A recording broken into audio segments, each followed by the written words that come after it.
The first self-discipline is simple. Growth and development. Growth and development. That's where you want to stay. You want to stay in the growth and development stages. The growth and development stage, I want you to write down A, B, and C up under it. This is where you have the most fun, in the growth and development stage. You have no choice.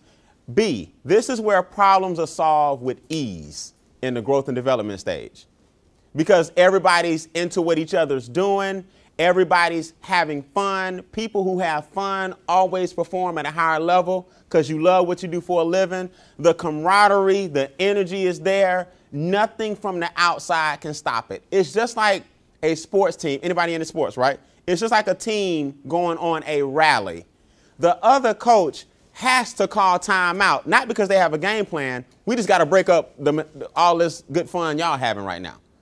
I can throw an alley-oop behind my back and another person would just go up and get it. When everything is clicking on all cylinders, the other coach has to stop it. That's what phase one is. We call that phase one. Phase one is growth, development, synchronicity. Everyone's on the same page. We call it one big giant step forward.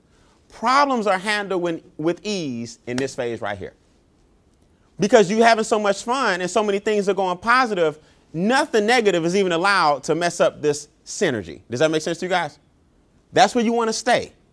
Always moving in a positive direction, always treating each other like you have each other's backs, always within the team. Now, I don't know what you can do above you.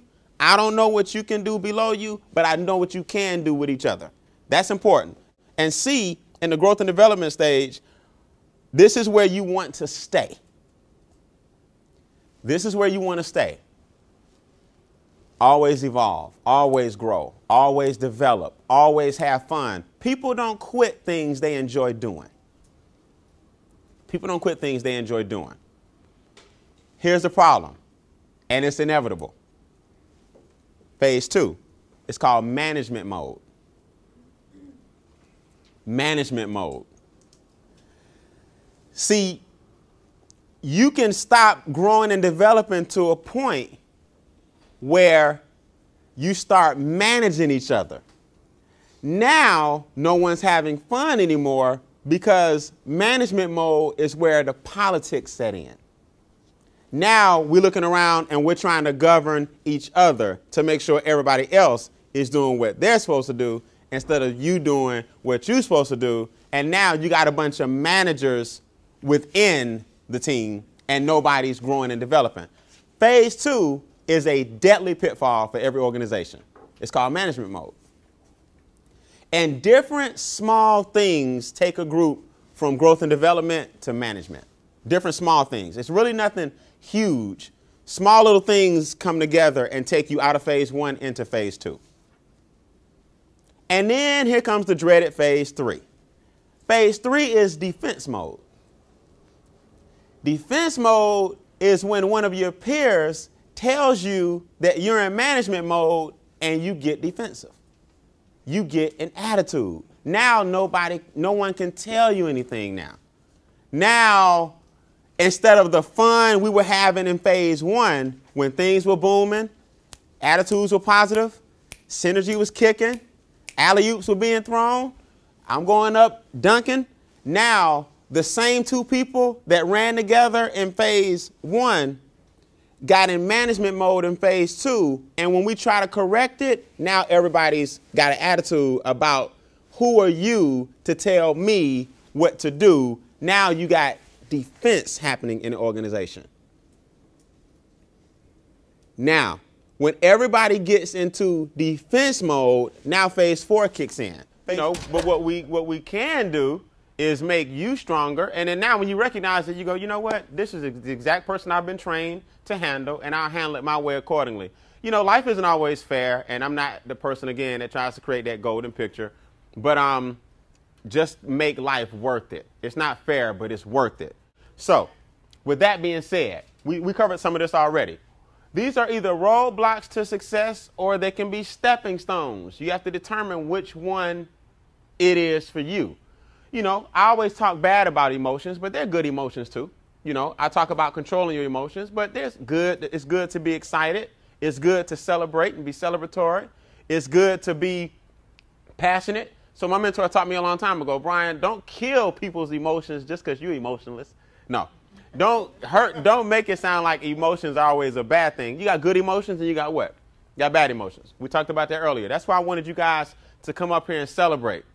It's good to celebrate some things you've accomplished. I don't care if it was something as natural as having a child, your second marriage. All these things are good because we don't get to brag enough, and you should. We talked about friends and family. They love you.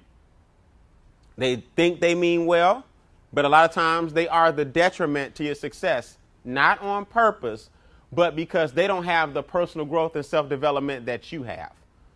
So can you imagine being married to someone who you're reading personal growth and self-development books, you're being positive and optimistic, you want to go do something strong and something for the family, and all they want to do is drink beer, watch the game, sit at home, and be negative? It's not going to work.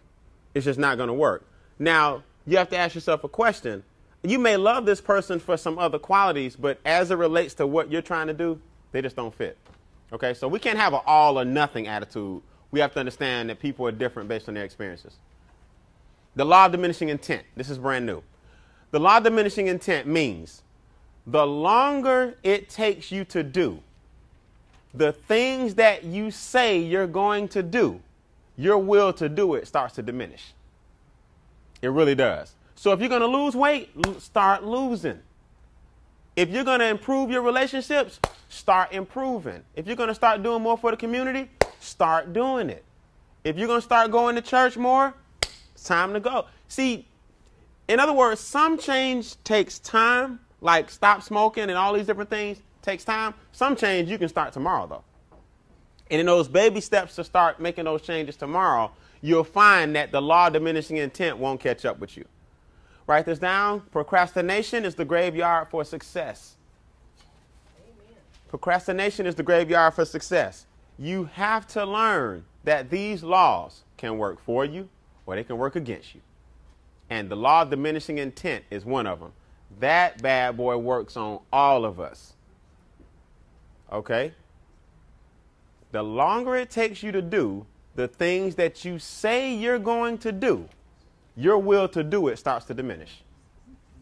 I'm going to clean up the house. I'm going to get out there in the garage. I'm going to get in that attic. And meanwhile, the attic is just piling up.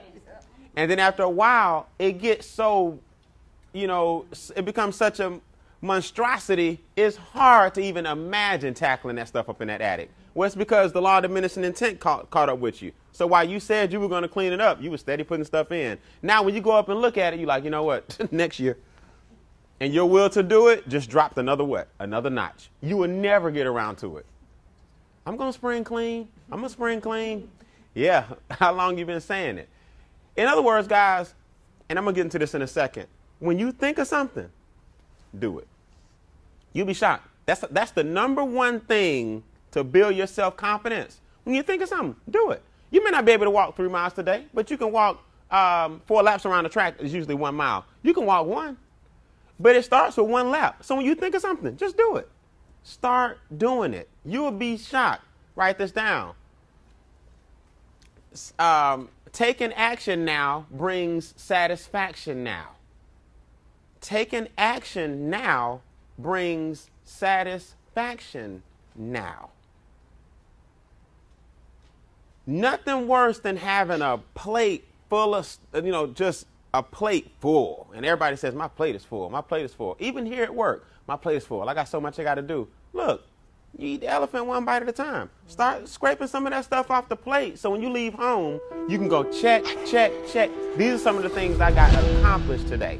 I'm going to give you an exercise that'll help you overcome the law of diminishing intent. This is small, but it really works.